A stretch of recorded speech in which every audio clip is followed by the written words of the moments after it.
ጄኤልኤን ቲቪ ወርልድ ዋይድ። በዚህ ቻናል መንፈሳዊ ትምህርቶችና የጊዜው የእግዚአብሔር መልእክት በትንቢታዊ ኃይል በነቢይ ጆሹዋ መኮንን አማካኝነት የሚተላለፍ ሲሆን የእግዚአብሔር መንግሥት ሥራ እንዲስፋፋና ብዙዎች የዚህ አገልግሎት በረከት ተካፋይ እንዲሆኑ ቻናሉን ሰብስክራይብ እንዲያደርጉ፣ ቪዲዮንም ላይክ፣ ለሌሎች የሚደርስ ዘንድ ሼር እንዲያደርጉ በጌታ ፍቅር እንጋብዞታለን። ጄኤልኤን ቲቪ ወርልድ ዋይድ።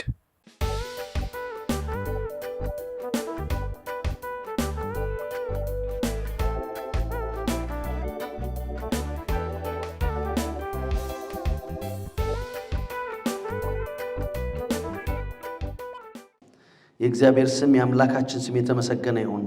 ጌታ ኢየሱስ ክርስቶስ በምድር በሚመላለስበት ጊዜ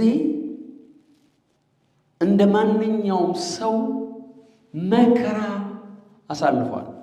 ከመስቀል በፊት ማለት ከክብር በፊት መስቀል ነው ያለው፣ መከራ ነው ያለው፣ ስደት ነው ያለው፣ መጠላት ነው ያለው። ጌታ ኢየሱስ ያሳለፈው እሱን ነው። ገና ሕፃን እያለ ተሰዶ ነው ወደ ግብፅ ሄደው።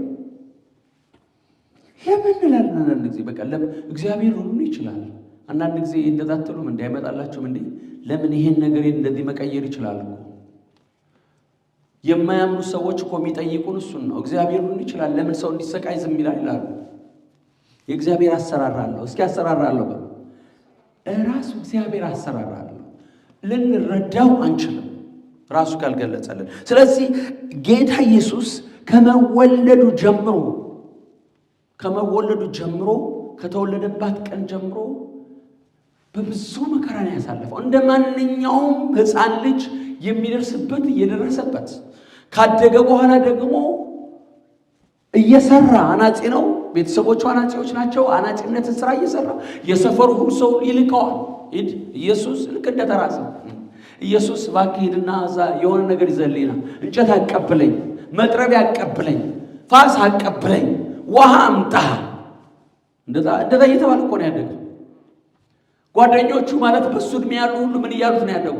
ኢየሱስ ከነሱ ጋር እየተጫወተ፣ ከነሱ ጋር እየበላ፣ ከነሱ ጋር እየጠጣ፣ ከነሱ ጋር እያደረ ከዘመድ ቤት ሲሄዱ አብረውት ይዘት ይሄዳሉ። ታስታውሳላችሁ? 12 ዓመት ያለ ጌታ ኢየሱስ ወደ ቤተ መቅደስ ወሰዱት። የተለየ ነገር አላደረገም። ያኔ በቤተ መቅደስ ቀረና አስተማሪዎችን፣ ሕግ አዋቂዎችን ሲያስደንቃቸው ምን አይነት ልጅ ነው የተባረከ ልጅ እያሉ እያደነቁት ነበር የሚሰሙት። እነሱ ትተውት ወላጆቹ ምን አሉ ይላል፣ የአንድ ቀን መንገድ ሄዱ። ታላችሁ ተመልሰው መጥተው ሲጠይቁት እንዴ ምንድነው? እኔና አባት እኮ እየፈለግን ነው አለችው። ዮሴፍ አባቱ ነው እንዴ? ማቅ ነው ይመስላት፣ ምናልባት ማርያም ማያቅ ይመስላት ይሆናል። አባትህ ነው እያለች ነው ያሳደገችው። ታላችሁ ምን ያህል ዝቅ እንዳለ ኢየሱስ። ከዛ በኋላ ልክ እነሱ ሲያገኙት ደስ ብሏቸው ለምንድን ነው እንደዚህ ያስፈለገን? ምን አደረግነህ? እኔና አባትህ እኮ እኔ እኮ በአባቴ ቤት ሆን ዘንድ እንዲገባኝ አታውቁም እንዲህ አላቸው። አላስተዋሉትም። ማርያም ግን በልቧ አትጠብቀው ነበር ይላል። እንደ ማንኛውም ሰው እየተላከ ልክ 30 ዓመት ሲሞላው ግን በዮሐንስ ተጠመቀ። ከዛ በኋላ 40 ቀንና 40 ሌሊት በምድረ በዳ በሰይጣን ተፈተነ። ለምን? ሰይጣንን ማዋረድ ነበረበት። አሜን። ገና ሳይሞት እኮ ነው ያዋረደው። በደሙ ነበር የሚሻረው። ኪዳኑ በደም ነበር የሚሻረው። አሜን። አዲስ ኪዳን መሆን ነበረበት። ግን ኢየሱስ እነዛ 3 ፈተናዎች ሲፈትነው በእግዚአብሔር ቃል እንዲህ ተጽፏል እያለ መለሰለት። ከዛ በኋላ ወደ ቤተ መቅደስ ነው ሄደው የኢሳይያስ 61 አነሳና ምን አላቸው? ለድሆች ወንጌል ሰብክ ዘንድ አነባዋለሁ ግን ቅድም እንትን አላልከኝም ነበረ 18 ምዕራፍ 18 ያልክ ነበር የመሰለኝ የእግዚአብሔር ሰው ለካ ቁጥር 18 እያልከን የነበረውና ሉቃስ ምዕራፍ 4 ላይ እናወጣለን። ሉቃስ ምዕራፍ 4 ላይ ሉቃስ ምዕራፍ 4 እናነባዋለን። ኢየሱስም መንፈስ ቅዱስ ሞልቶበት ከዮርዳኖስ ተመለሰ። በመንፈስም ወደ ምድረ በዳ ተመርቶ 40 ቀን ከዲያብሎስ ተፈተነ። በእነዚያም ቀኖች ምንም አልበላም። ከተጨረሱም በኋላ ተራበ። ዲያብሎስም የእግዚአብሔር ልጅ ከሆንክ ይህን ድንጋይ እንጀራ ይሁን ብለህ እዘዝ አለው። ኢየሱስም ሰው በእግዚአብሔር ቃል ሁሉ እንጂ በእንጀራ ብቻ አይኖርም ተብሎ ተጽፏል ብሎ መለሰለት። ዲያብሎስም ረጅም ወደሆነ ተራራ ወጥቶ የዓለምን መንግሥታት ሁሉ ከቅጽበት ዓይን አሳየው። ዲያብሎስም ይህን ሥልጣን ሁሉ ክብራቸውም ለእኔ ተሰጥቷል፣ ለምወደው ለማንም እሰጠዋለሁ፣ ለአንተ እሰጥሃለሁ። ስለዚህ አንተ በእኔ ፊት ብትሰግድ ሁሉ ለአንተ ይሆናል አለው። ኢየሱስም መልሶ ለጌታ ለአምላክ ስገድ፣ እርሱንም ብቻ አምልክ ተብሎ ተጽፏል አለው። ወደ ኢየሩሳሌም ደግሞ ወሰደው። በመቅደስም ጫፍ ላይ አቆሞ ይጠብቁ ዘንድ መላእክቱን ስለ አንተ ያዝልሃል፣ እግርህም በድንጋይ ከቶ እንዳይሰናከል በእጆቻቸው ያነሱልሃል ተብሎ ተጽፏልና የእግዚአብሔር ልጅ እስከሆን ከዚህ ወደ ታች ራስን ወርውር አለው። ኢየሱስም መልሶ ጌታ አምላክህን አትፈታተኑ ተብሏል አለው።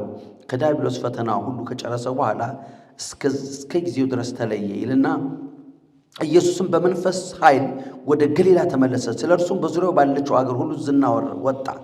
እርሱም በምኵራባቸው ያስተምር፣ ሁሉም ያመሰግኑት ነበር። ወደ ገባበትም ወደ ናዝሬት መጣ። ወዳደገበትም ወደ ናዝሬት መጣ። እንደ ልማዱ በሰንበት ቀን ወደ ምኵራብ ገባ። ሊያነብም ተነሳ። የነቢዩንም የኢሳይያስን መጽሐፍ ሰጡት። መጽሐፉን በተረተረ ጊዜ የጌታ መንፈስ በእኔ ላይ ነው፣ ለድሆች ወንጌል ሰብክ ዘንድ ቀብቶኛልና፣ ለታሰሩት መፈታትን፣ ለዕውሮች ማየትን ሰብክ ዘንድ፣ የተጠቁትን ነፃ ወጣ ዘንድ፣ የተወደደችውንም የጌታን ዓመት ሰብክ ዘንድ ልኮኛል ተብሎ የተጻፈበትን አገኘ ይላል።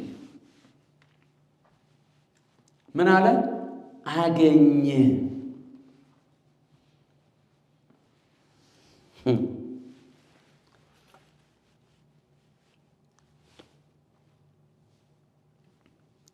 የሚገርም ነው።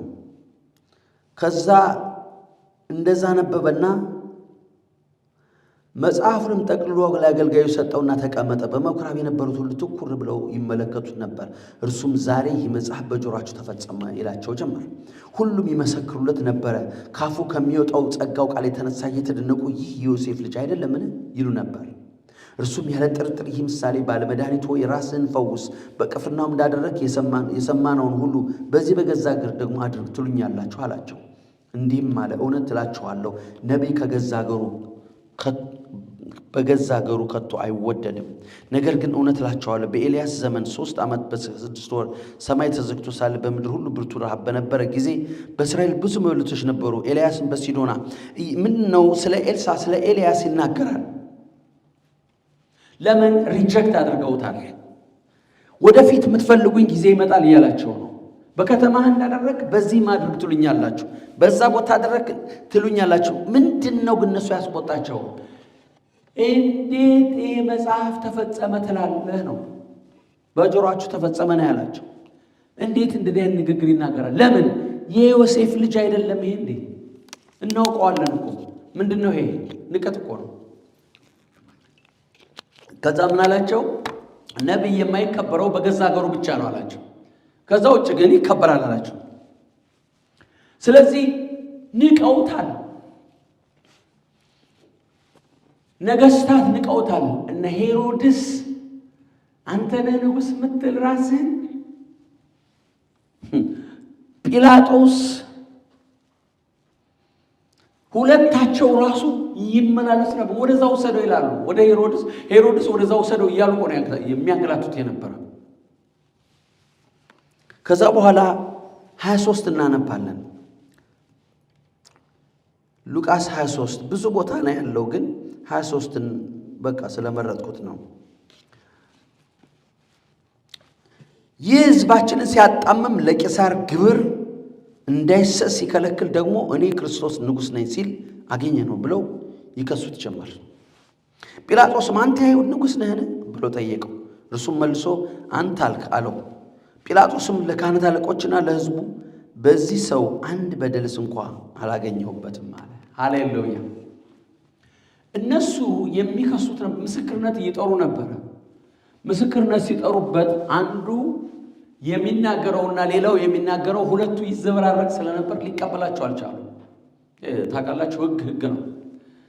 ህግ ነው። ግን ራሱ ምን አላቸው? ሲያሳጡት የእግዚአብሔር ልጅ ነትላለህ እነኛ አላቸው። አንድ ቦታ ላይ በቃ ምስክርነት አንፈልግም፣ ልብሳቸውን ቀደዱ። ይህን ሁሉ ሲያንቋሽሹት የነበር እናንተ ታዋርዱኛላችሁ የሚል በአንድ ቦታ አስታውሳለሁ። እናንተ ታዋርዱኝ፣ አባቴ ግን ያከብረኛል ይላቸዋል።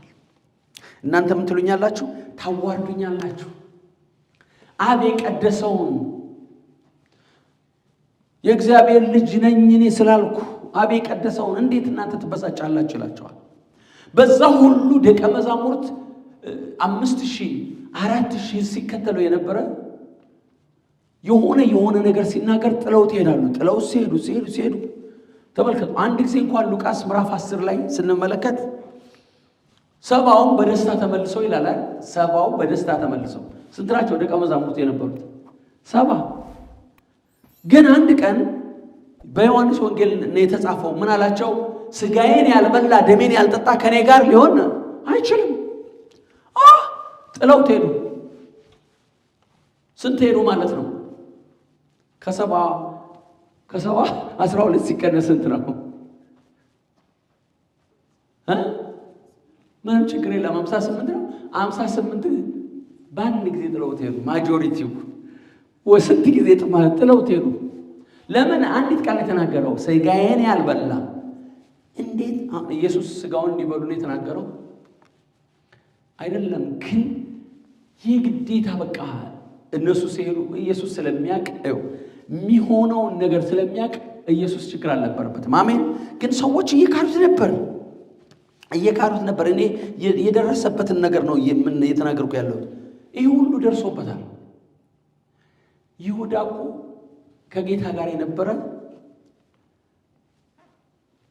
ሄዶ ሳመው፣ ስሞ አሳልፎ ሰጠው። የሚገርም እኮ ነው። ይህ ሁሉ የደረሰበት ከመስቀል በፊት ከክብር በፊት ይህ ውርደት ሁሉ አልፎበታል። ተጠልቷል፣ ተንቋል፣ ተሰድቧል፣ ተሹፎበታል። ይህ ሁሉ ደርሶበታል። ለእኔና ለእናንተ ሁሉን የፈጠረ አምላክ፣ በሁሉ ላይ ስልጣን ያለው፣ ሁሉን የሚገዛ ግን በሰዎች መጨረሻ ላይ ልክ ሞቱ እየቀረበ ያለ ዳዊት ምን ይላል? በእጀ ጠባቤ ላይ ዕጣ ተጣጣሉበት ይላል። በምን ላይ? እጀ ጠባብ። እንደዚህ አይነት ነው። ረጅም ነው። ማን የሚለብሰው እንደሱ? በጣም ረጅም እንደዚህ አይነት። አሁን ፋሲካ ስለሆነ የለበስኩት እንደዚህ አይነት ረጅም ነው። ስለዚህ በዛ ዕጣ ተጣጣሉበት ይላል። ለማን ይሁን ለማን? በጣም የከበረ ልብስ ነው። በእጀ ጠባቤ ላይ ዕጣ ተጣጣሉበት ስለሚል ራቁቱን ሆነ። እንዴ ብርድ እኮ ነው።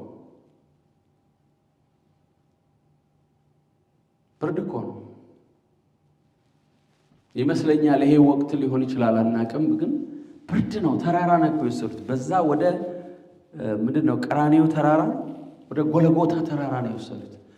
እዛ ላይ ብርድ ነው። እየደበደቡት የእሾህ አክሊል ደፍተው ዓይኑን አስረው ማን ነው የመታ ንገረን?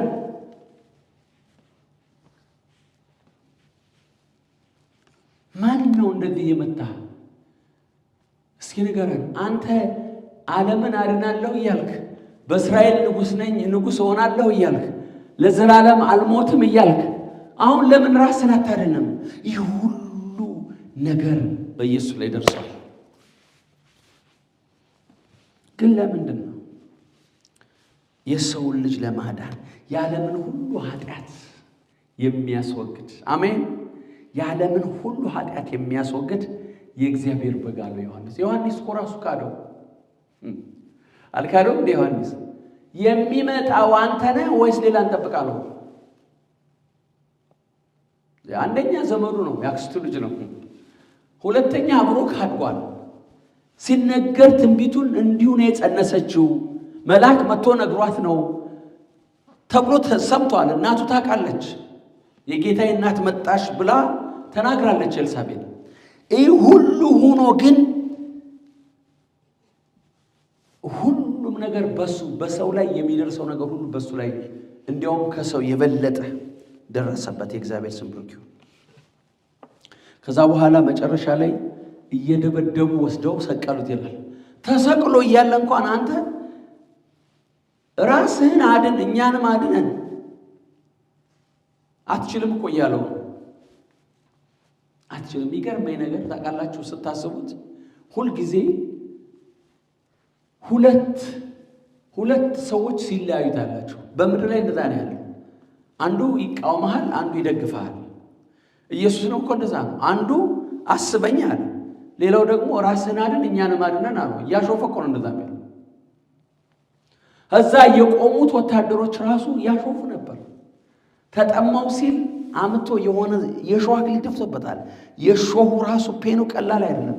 ያ ሁሉ አበቃ። ፋሲካ ሲባል ኢየሱስ ለኛ የከፈለው ዋጋ ነው ምናየው። ፋሲካችን ኢየሱስ ምን ብሏል? ያለው ታርዷል።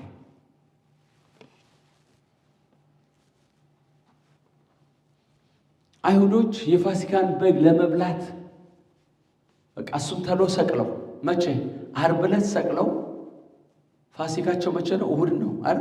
ፋሲካን በግ ለመብላት ንጹህ ነው በቃ ኢየሱስን አስወግደው በጣም ይቸኩሉ ነበር አይደል? እንደ መጽሐፍ ቅዱስ ላይ ተሎ ብለው በቃ ግን እኮ ኢየሱስ ለኔና ለእናንተ ነው ዋጋ የከፈለው። አሜን። ለኔና ለእናንተ።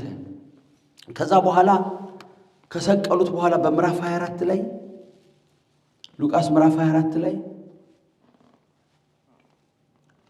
መጽሐፍ ቅዱስ እንደሚናገር ከአጥንቱ አንድ አይሰበርም ተብሎ እንደተጻፈ ጉልበታቸውን ሰብረው መተው ሊገሏቸው ነፍሳቸውን ሊያወጡ ነው የፈለጉት። ምክንያቱም ሰንበት ሊገባ ስለሆነ ዓርብ ዕለት ስለሆነ የተሰቀለው ሊገሉት ፈለጉ። ግን ሲመጡ ኢየሱስ ኦልሬዲ ነፍሴን ተረከባት ብሎ በጣም የረሳሁት ኤሎሂ ኤሎሂ ለማ ሰበቅታኒ ያለ አባቱ ራሱ ፊቱን አዞረበት። Even the Father God, he turned his face from his son.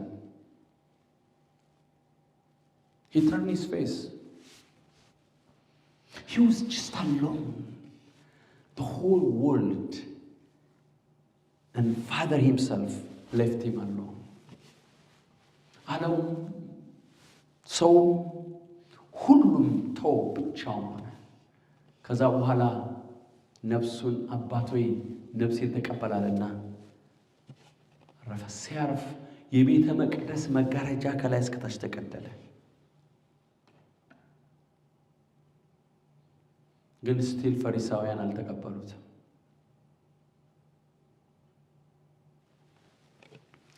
ከዛ በኋላ በሉቃስ 24 ላይ እንደምንመለከተው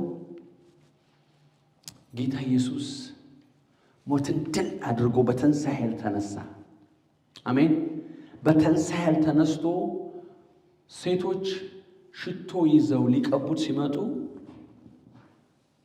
በጣም የሚያብለጭልጭ የለበሱ ሁለት ሰዎች አዩና ፊታቸውን አቀረቀሩ ነው የሚለው። ሊያዩዋቸው በጣም ምክንያቱም ግሎሪ አላቸው።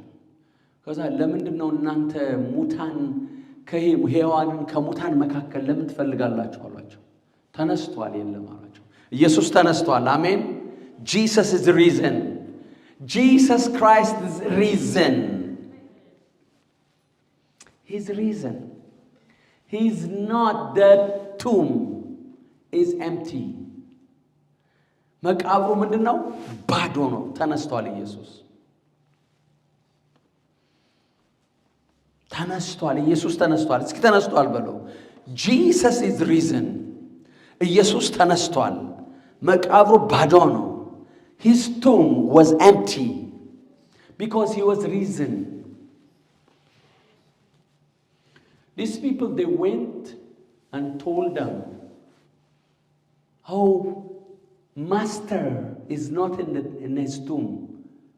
We found just the clothes the fine clothes. He's risen. ተነስቷል የለም ልብሱን ብቻ ነው ያገኘ ነው ምን ነገር የለም አሏቸው።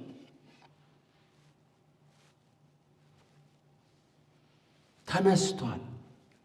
ያ የተሾፈበት የቀለዱበት ሁሉም ያላገጡት ሁሉ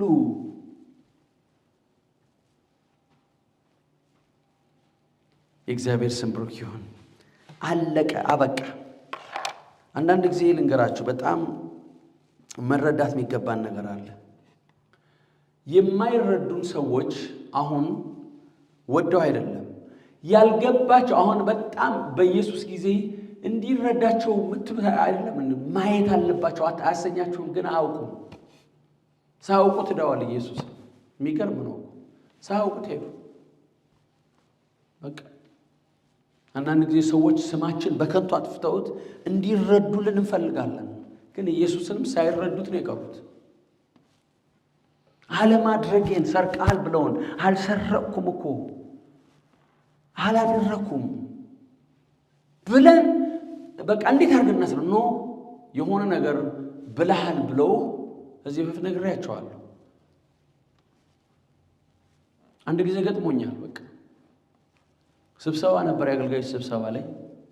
ከዛ ስብሰባ ተነስቼ አዳዲሶች አሉ ፓስተር፣ አዳዲሶቹ የኛን ገመና የኛን ስብሰባ የኛን ጩኸት እኛ አገልጋዮች ነን ከኛ ጋር አሉ አስወጣቸው አልኩት።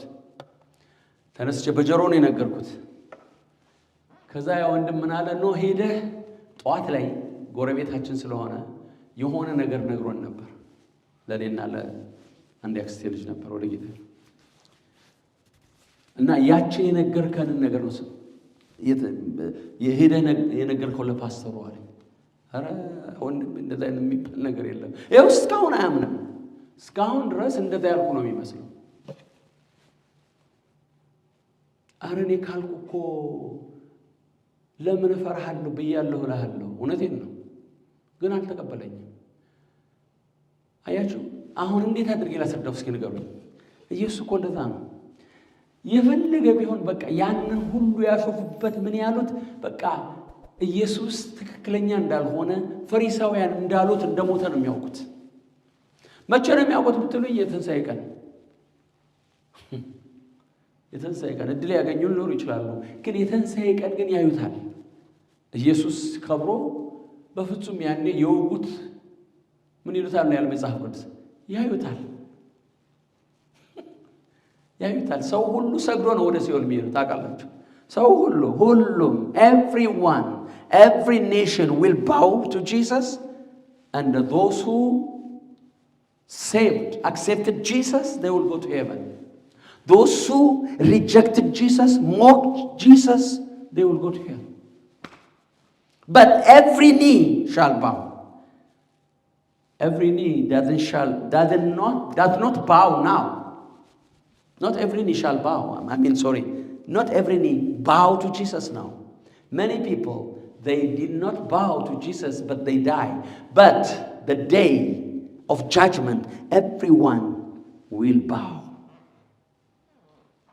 Everyone, not two, everyone, they will bow to Jesus. That's why the Bible says every knee shall bow to Jesus. And Lucifer himself and his agent, angels and humanity will bow to Jesus. So Jesus was misunderstood, but now no more. He's glorified. Why it happened to him? Because of you and me. He paid that price. There is nothing make us complain. Why me? No. If not Jesus paid that price. You see, the love of God, after Adam fell, he stopped him not to eat that fruit, the fruit of life. If he ate it, we will live forever without sin in this physical body. That's why God stopped him. That's why Jesus came and died for our sin. And he paid it. He became human. ሰው ነው የሆነው። ስለዚህ ምዕራፍ 24 ላይ እነዛ ሁለት ሰዎች እንደምታውቋቸው ከተነጋገሩ በኋላ ተነስቷል ብሎ ሲነግሯቸው እናንተ ቅጅት ይዟችሁ ነው እንዴ? ከዛ ኢየሱስ መጣ። Jesus was walking in. But Peter got up, verse 24. But Peter got up and ran into the tomb, stopping and looking in. He saw the linen wrappings only, and he went away to his home, marveling at that what had happened. And behold, two of them were going that very day to a village named Emmaus, which was about 7 miles from Jerusalem. Read it down, sister. You can read it down. So, እየሄዱ እያሉ በኤማውስ መንገድ እነዛ ሁለት ሰዎች ጌታ ኢየሱስ ራሱ ተነስቶ መጣ ወደ እነሱና የት ነው ምንድነው እየተነዘላችሁ ያላችሁት እያዘናችሁ ያላችሁት ብሎ ጠይቃቸው። እንዴ አንተ ስትሬንጀር ነህ እንዴ? በዚህ ከተማ አይደለህም ወይ? በቃል ምናምን የተመሰከረለት ኢየሱስ ሰቅለው ገደሉት። ለምን? they did not believe አላመኑም ኢየሱስ እንደተነሳ። ኢየሱስ እያናገራቸው ነበር። ምግብ ቆርሶ እስኪሰጣቸው ድረስ አላወቁም ነበር። አያችሁ፣ እግዚአብሔር አምላካችን ስም ብርክ ይሁን። ከዛ በኋላ ግን አፒር ማድረግ በቃ ከነሱ ተሰወራቸው። ተመልሰው ግን 50 ቀን ነው 40 ቀን ነው እየታያቸው የቆየው። 40 ቀን ሙሉ ስንት 50 40 ቀን ሙሉ እየታያቸው ነበር። 40 days they could see him, they could eat with him. He was with them 40 days. Now he is glorified. Amen. No one can reach him except his children. Amen. We have privilege that we can ask Jesus, we can pray, and he hear our prayer. Thank you, Jesus. He is helping us, deliver his people through a man and a woman, his children. Hallelujah. Jesus is risen. ተነስቷል ኢየሱስ። አሜን። ስለዚህ አሁን ከሞት ተነስቷል። አሁን ሕያው ነው ኢየሱስ። አሜን። ሕያው ነው፣ ተነስቷል። መነሳት ብቻ አይደለም፣ በክብር ነው ያለው። የሚመለሰውን በብዙ ግርማ በመላእክት ታጅቦ በመለከት ይመጣል። እንደገና ሃሌሉያ፣ እንደገና ሊወስደን ይመጣል። ቤተ ክርስቲያንን ከቀደሳት በኋላ አንደኛ ተሰሎንቄ ምዕራፍ 5 ቁጥር 23 ላይ ምንድነው የሚለው? ነፍሳችሁ፣ ስጋችሁ፣ መንፈሳችሁ ለዛ ቀን ለማን ቀን? ለጌታ ቀን ምን ይሆኑ? የተቀደሱ ይሆኑ ይላል። እሱ ራሱ የታመነ ስለሆነ ይቀድሳቸዋል። ይቀድሰናል። የእግዚአብሔር ስም ብሩክ ይሁን። ስለዚህ እግዚአብሔር አምላካችን እናመሰግናለን፣ እንጸልያለን። ጌታ ተነስቷል። አሜን። Jesus is risen. Let us pray. Hallelujah.